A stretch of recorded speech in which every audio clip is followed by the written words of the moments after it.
सीधे लिए चलते हैं आपको एनसीबी दफ्तर, जहां पर अनन्या पांडे पूछताछ के लिए पहुंची है। एनसीबी टीम ने बुलाया था। और सूरज ओझा, बताइए सूरज।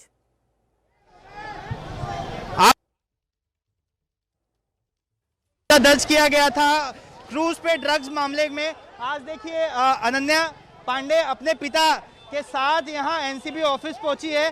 आप देख सकते हैं कि सफेद कपड़े में है, वो आगे पहुंची है और फिलहाल वो उनकी एंट्री हो गई है एनसीबी ऑफिस में। आपको बता दें कि एनसीबी ने सवालों की फहरिस्त तैयार की थी उन चैट्स के बिना पर, जो चैट्स इंक्रिमिनेटिंग बताए गए थे।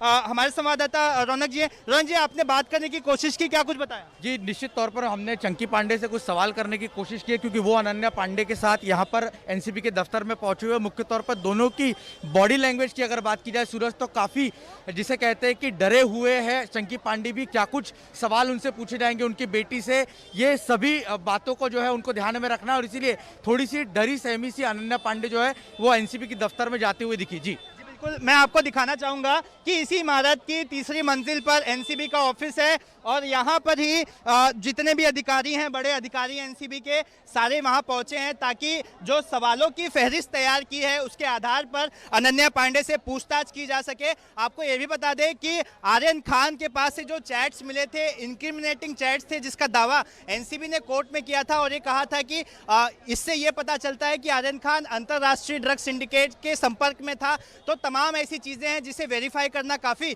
जरूरी है। रौनक, बताइए कि क्या कुछ और हो सकता है अंदर? देखिए, मुख्य तौर पर जिस तरह की बातें चैट्स में सामने निकल कर आई, लगातार पिछले कई दिनों से आपने कोर्ट में भी देखा सूरज की ये दलील एनसीबी की तरफ से देने की कोशिश की गई। इस मामले में उनको तह तक जाकर इन्वेस्टिगेशन करना है। पूरा इंटरनेशनल ड्रग रैकेट है, ये जो दावा किया जा रहा था, और अब इन्वेस्टिगेशन जो है वो रफ्तार पकड़ती दिख रही है। जो ये बात कही जा रही है कि 17 दिनों के बाद अब जाकर क्यों अनन्या पांडे को समन कर यहाँ पर बुलाया गया पूछताछ का, दरअसल पुख्ता सबूत इकट्ठा करने की कोशिश जो है एनसीबी कर रही थी। और हमें लगता है कि आज जिस तरह से उनके मोबाइल गैजेट्स और बाकी चीजें सीज की गई है, कुछ और इन्वेस्टिगेशन में आगे बड़े नाम सामने आ सकते हैं और लंबी फहरिस्त जो है वो एनसीबी ने तैयार की है।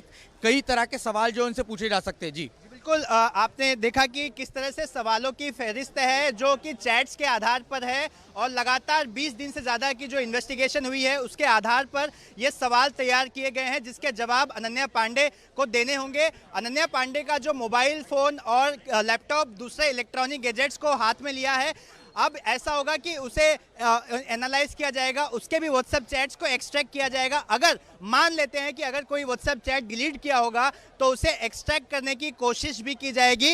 मैं एक बार और दिखाना चाहूँगा, ये दफ्तर है, आप देखिए एक्सचेंज बिल्डिंग का जो दफ्तर है, तीसरे मंजिले पर अनन्या पांडे अपने पिता के साथ पहुंची है, जहां पर एनसीबी के जो अधिकारी हैं, जांच अधिकारी हैं, वो इनसे पूछताछ करेंगे। उन्हें 2 बजे का समय दिया गया था, फिलहाल 4 बज गए हैं और अब वो पहुंची हैं।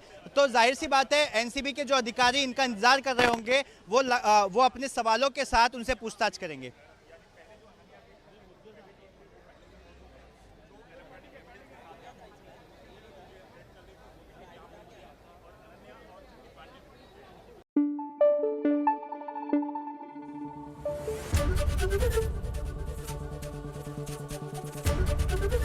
एबीपी न्यूज आपको रखे आगे।